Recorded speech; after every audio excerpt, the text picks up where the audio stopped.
नमस्कार दोस्तों, स्वागत है आपका मेरे इस यूट्यूब चैनल पे। आज हम जानेंगे MLM हाइब्रिड बाइनरी प्लान के बारे में, या तो फिर इसको ये भी कहा जाता है कि that is MLM binary generation plan, right. तो उसके लिए वो कैसे काम करता है, आपको क्या चीज़ों को ध्यान रखना है, कैसे कैसे उसके स्टेप्स फॉलो करने हैं, आज हम वो जानेंगे।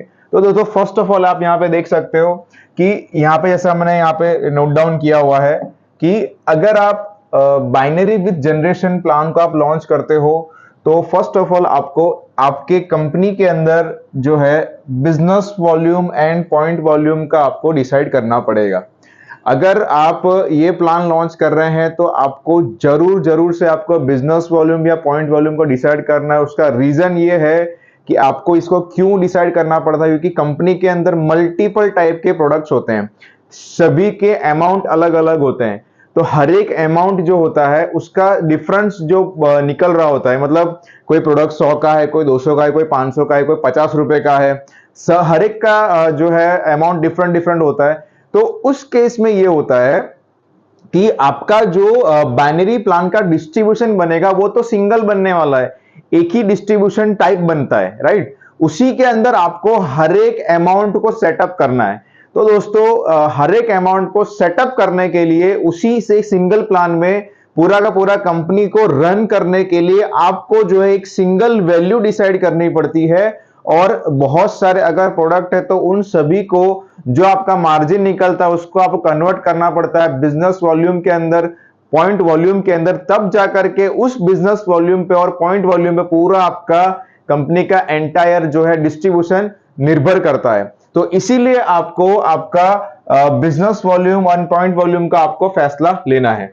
अब आपको ये डिसाइड करना है कि कंपनी टर्नओवर का क्या फॉर्मूला रखना है, क्योंकि बहुत सारे इनकम में ऐसा होता होगा कि जो है ना, जैसे आपने वेस्टीज में देखा है, मूडी केयर में देखा है, अलग अलग कंपनीज में आपने देखा होगा, और बाइनरी विद जनरेशन के अंदर आपने अलग अलग कंपनीज के बारे में सुना भी होगा, देखा भी होगा कि उसके अंदर क्या होता है, कंपनी का एंटायर टर्नओवर होता है, उसका बिजनेस वॉल्यूम निकलता है, यूजर का टर्नओवर होता है, उसका बिजनेस वॉल्यूम निकलता है, फिर किसने किसने कितना अचीव किया उसके हिसाब से सारा का सारा कैलकुलेशन मैटर करता है। तो दोस्तों, आपको ये भी डिसाइड करना है कि कंपनी टर्नओवर से आपको कितना टर्नओवर जो है बिजनेस वॉल्यूम पे जो भी टर्नओवर हो रहा है उसका आपको कितना डिस्ट्रीब्यूशन में लाना है। तो इसलिए हमको उसका एक फॉर्मूला डिसाइड करना पड़ता है। उसके बाद टीम टर्नओवर जब होता है तो टीम को अगर हमें इनकम देनी है तो टीम के हिसाब से टीम का कितना कितना उसका डिस्ट्रीब्यूशन चैनल बैठ रहा है, कितना उसने अचीव किया, उसके हिसाब से अपने को हर एक इंसान को जो है ना वो इनकम देनी होती है। अब ये क्यों डिसाइड करना पड़ता है, एकदम ध्यान से समझिएगा। उसका कारण ये है दोस्तों कि बहुत सारी जगह आपने ऐसा देखा होगा कि बहुत सारे लोग कुछ अचीव करते हैं, कुछ अचीव नहीं करते हैं, कुछ लोग काम करके ऊपर आते हैं, कुछ लोग काम करे बिना ऊपर आ जाते हैं। तो कंपनी क्या करते हैं, उन सभी को इक्वल बांटती है। लेकिन दोस्तों, उसमें क्या होता है, मतभेद रहता है लोगों के अंदर कि इसने कुछ नहीं किया तो इसका हो गया, इसने कुछ नहीं किया, इसने बहुत कुछ किया, इसका हो गया, राइट। तो यहाँ पे दोनों का हो रहा है, मतलब इन शॉर्ट दोनों का हो रहा है, राइट। इसने नहीं किया तो भी हो गया, इसने किया तो हो गया। तो इन दोनों पर्सन में मतभेद हो गया कि जो है ना काम करे बिना आगे बढ़ रहा है, काम करके आगे बढ़ रहा है। तो ये जो काम कर रहा है, मेहनत कर रहा है, वो क्या सोचेगा, मैं भी नहीं करता तो अच्छा होता, राइट। तो उस केस में क्या रहता है कि हमें उतने लोगों को उतना ही बांटना है जितना वो लोग डिजर्व करते हैं, राइट। तो वो चीजों को आपको बांटने के लिए आपको जो है टीम टर्नओवर पे कितना भी आप किस तरह का फॉर्मूला सेटअप करना है, आपको दोस्तों वो डिसाइड करना है। जिससे क्या होगा कि जो इंसान ने जितनी मेहनत की है उस हिसाब से हर एक इंसान को उनका फल मिलेगा, ना ही ज्यादा ना ही कम। इसलिए हमको ये डिसाइड करना पड़ता है। फिर distribution percentage of business volume and point volume. अब ये आपने फॉर्मूला डिसाइड कर लिया और फॉर्मूला के बाद डिस्ट्रीब्यूट कितना बिजनेस वॉल्यूम का करना है। जैसे कि अगर आपने कंपनी टर्नओवर कुछ 1 लाख बीवी का हुआ या फिर 10 लाख बिजनेस वॉल्यूम का हुआ, तो उसमें से किस हिसाब से आपको टर्नओवर निकालना है, किस हिसाब से आपको प्रोडक्ट का कॉस्ट निकालना है, कंपनी में डिस्ट्रीब्यूट करने के लिए कितना परसेंटेज सेटअप करना है, ये आपको डिसाइड करना है।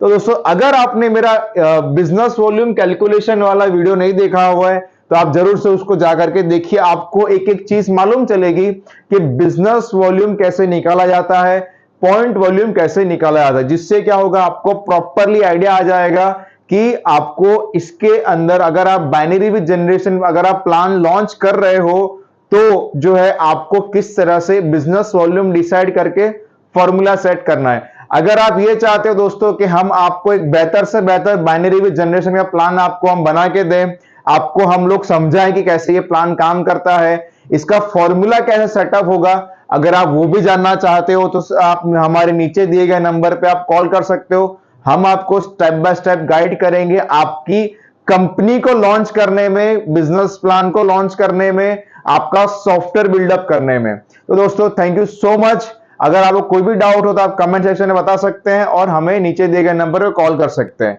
धन्यवाद।